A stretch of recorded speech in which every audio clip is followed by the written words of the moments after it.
The first time they laughed at Amina Hale, she was standing beside a brass luggage cart with a cleaning cloth folded over her left hand. The lobby of the Meridian Grand looked expensive enough to make people lower their voices. White marble floors. Tall glass doors. A chandelier that scattered light across the front desk like water.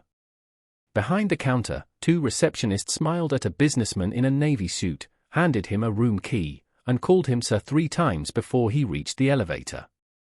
Then Amina asked where the service closet was. Her accent was soft, careful, and foreign enough for Clara Voss to notice. Clara looked up from the computer, tilted her head, and repeated Amina's words in a thinner, exaggerated voice. The other receptionist covered a laugh with her hand. Amina did not correct her. She only lowered her eyes to the cloth in her palm, where a black master key card was hidden between 2 folds of cotton. Clara pointed toward the hallway without looking at her again. "Just mop where people can see it," she said. "And don't bother the guests." Amina nodded once. For the next 20 minutes, she cleaned the same stretch of floor near the lobby desk and watched the hotel become 2 different places. To guests in watches and polished shoes, the staff offered warm voices and straight backs. To housekeepers, drivers, delivery men, and laundry workers, their faces changed the moment the guests turned away. A bellman asked for a missing luggage tag and was told to stop making excuses. A kitchen assistant requested a signature and was ignored. A woman from housekeeping stood near the counter for almost 5 minutes before Clara snapped her fingers and said, "Later." Amina kept moving the mop in slow lines across the marble. She had not come to the Meridian Grand because she needed work. She had come because her father's hotel was losing guests, workers, and money in ways no spreadsheet could explain. Complaints disappeared before reaching management. Refunds were delayed. Staff resigned without notice. Every report said the front desk was excellent. So Amina put on a grey cleaner's uniform, tied her hair back, and entered through the service door before sunrise. At 9:18, the first complaint arrived. An elderly guest in a brown coat stepped carefully toward the counter, holding a small cream-colored card. His hand trembled as he explained that his medication pouch had been missing since the night before. He had already reported it twice. Clara's smile stayed fixed until the man walked away. Then she slid the card into a drawer beneath the desk. Amina saw the label on the drawer as it opened. Resolved. No call was made. No note was entered. No one checked the room. Amina pushed the mop bucket closer and glanced at the drawer again. It was full. A few minutes later, a laundry worker named Rafiq came through the side corridor with a stack of folded towels in his arms. He was thin, tired, and trying not to look desperate. "Mr. Bell said payroll would fix last week," he said quietly. "My check is still short." Clara did not even lower her voice. "Then speak to payroll." "I did." "Then speak better," she said. The other receptionist laughed again. Amina's hand tightened around the mop handle. Rafiq looked down and adjusted the towels against his chest, as if the weight had shifted. When he turned away, Amina saw a folded paper sticking from his pocket. A wage correction form. Unsigned. Clara noticed Amina watching. She said. "The lobby glass needs cleaning. And stop staring like you understand hotel business." Amina dipped the cloth into the bucket and wiped a spotless surface until her reflection blurred. At 10:06, she entered the service hallway. The sound of the lobby dropped behind her. Pipes hummed in the walls. A cart with folded sheets stood near a restricted office marked admin storage. Amina looked once toward the security camera at the end of the hall, then took the black key card from the cleaning cloth. The lock flashed green. Inside, the room smelled of paper, dust, and old coffee. File boxes lined one wall. A computer monitor slept on a small desk. On top of the printer sat a blue folder marked Guest Refunds, Pending. Amina opened it. There were names, dates, room numbers, and amounts that should have been returned weeks earlier. Beneath it, she found a stack of wage sheets with initials missing from the approval column. Rafiq's name appeared 3 times. She photographed the pages with her phone. Then she noticed another folder wedged behind the printer. Complaint cards, closed. The first card belonged to the elderly guest with the missing medication. The door opened before she could close the folder. Mr. Bell, the front desk manager, stood in the hallway with one hand on the knob. His suit was smooth, his tie exact, his face arranged into the kind of calm that was used to frighten people. "Cleaning staff are not allowed in this room," he said. Amina held the cloth in front of her phone. "I was told to clean the glass," she said. His eyes moved to the key reader beside the door. "Then someone gave you access you should not have."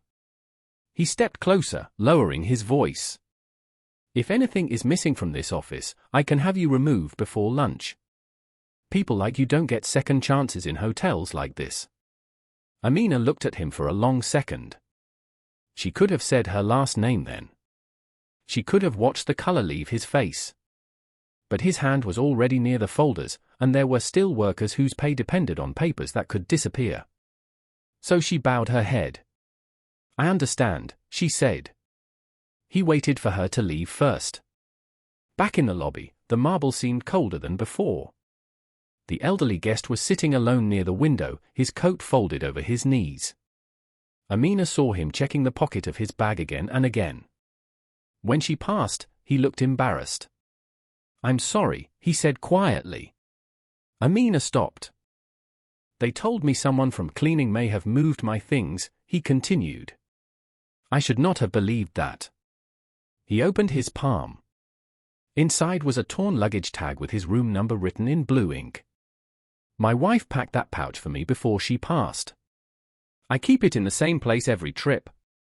Amina did not know what to say. She only took the complaint card he had copied for himself and placed it carefully inside her cleaning cart. The card was small, but in that moment it felt heavier than the bucket. By noon, the lobby had changed again. A potential investor had arrived with 2 assistants and a leather folder. Mr. Bell stood taller than usual. Clara's voice softened into polished music. The chandelier lights warmed the counter. Everyone important was being treated as if the hotel had never failed anyone. Rafiq appeared at the edge of the service corridor with another stack of towels. The elderly guest sat near the window. Amina stood beside the front desk, cleaning the same brass luggage cart from the morning. Clara saw her and frowned. "Not here," she whispered. Amina kept wiping. Clara leaned closer, smiling for the investor while speaking through her teeth. "I said move." Amina looked up. "I was told to keep the front area clean." Clara gave a small laugh, the kind meant for witnesses. Maybe she doesn't understand. Her English comes and goes. The investor glanced over. Mr. Bell's eyes hardened. Something in the lobby went still. Amina folded the cloth once, then placed it on the counter. From inside it, she removed the black master key card and set it beside the guest complaint card. Then she reached into her cart and added the photographed wage sheet she had printed from the admin office, the pending refund list, and the copied complaint from the elderly guest. Clara's smile disappeared one muscle at a time. Mr. Bell stepped forward. "What is this?" Amina looked at the investor, then at the workers gathering near the service hallway.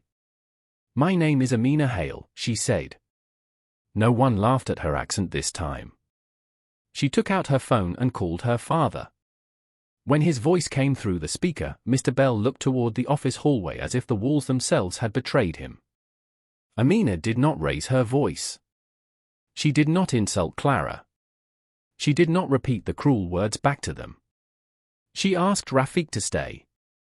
She asked the elderly guest to remain seated until his report was properly filed. She asked the investor to witness the records before anyone touched the drawer. Then she opened it. Complaint cards filled the space like buried receipts of small humiliations. Missing items. Overcharges. Broken locks. Unanswered calls. Every one of them marked resolved by people who had resolved nothing. Her father listened without interrupting. Mr. Bell tried to explain. Clara tried to say it was a misunderstanding. But the workers were standing close now, and the guests were watching, and the drawer was open. By evening, Rafiq's missing wages had been approved. The elderly guest's medication pouch was found in a storage tray behind the desk, where it had been placed and forgotten. Mr. Bell was escorted to the admin office to surrender his access. Clara stood behind the counter with her name badge in her hand, waiting for a decision she could no longer influence. Amina signed only what needed to be signed. When she left, she was still wearing the grey cleaner's uniform. The lobby floor shone beneath her steps. Near the front desk, the resolved drawer remained open and empty. At the glass doors, she paused long enough to look back. The hotel had not become kinder because the owner's daughter had been insulted. It had become honest because the people who felt invisible were finally believed. Amina folded the cleaning cloth over her arm and walked out without asking anyone to remember her name.